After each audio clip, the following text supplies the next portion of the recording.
ஒரு விபூதி இட்டுக்கிறத வச்சு இவர் கிரகஸ்தாசிரமர், இவர் சந்நியாசி, இவர் வானப்பிரசர், இவர் பிரம்மச்சாரி அப்படின்னு நாம் தெரிஞ்சுக்கலாம். சன்னியாசிகள்லாம் என்ன பண்ணுவான்னா விபூதியை மேலே அள்ளி அப்படியே பூசிப்பா. அது பேர் உத்தூலனம்னு பேர். அவர்கள் துறவு நெறியை மேற்கொண்டவர்கள் அப்படின்னு அர்த்தம். 3 பட்டைகளாக விபூதியை நெற்றியில் மட்டும் தரிப்பது. அவர்கள் பக்தர்கள்.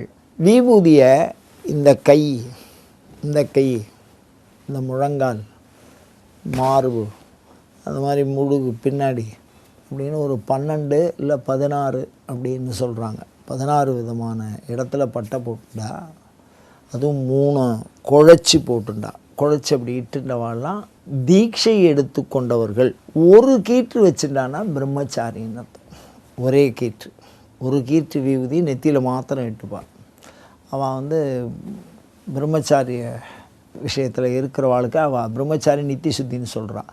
அதனால் விபூதி ஒரே ஒத்த கீத்தில் வச்சா போகிறோம். இது ஒரு விஷயம்.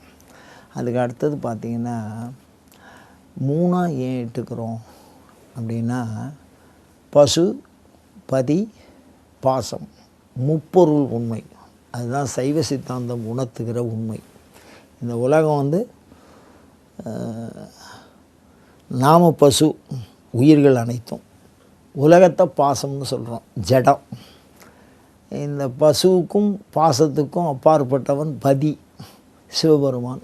அந்த முப்பொருள் உண்மையை உணர்த்துவதற்கு 3ஆக இட்டு கொள்ளுகிறார்கள் அப்படின்னு அர்த்தம்.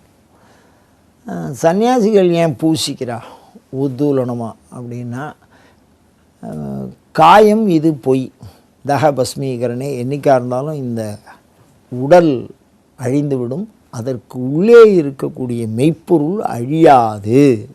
உடல் அழிந்துவிடும். யாக்கை நிலையாமையை உணர்த்தி ஆன்மா நிலைத்திருக்கின்ற சத்தியத்தை உணர்த்துவதற்காக மேலே உத்தூலனமாக அறிஞ்சுக்கிறார். ஒரு ஒற்றை கீற்று விபூதி அடைந்தவர்கள் பதி உண்மை. எல்லோருக்குள்ளேயும் இறைவன் என்று ஒருவன் இருக்கிறான், எல்லோரு உடம்புக்குள்ளேயும் இருக்கான் அப்படிங்கிறதுக்காக ஒற்றை கீற்று விபூதி பிரம்மச்சாரி தரிச்சுக்கிறார்.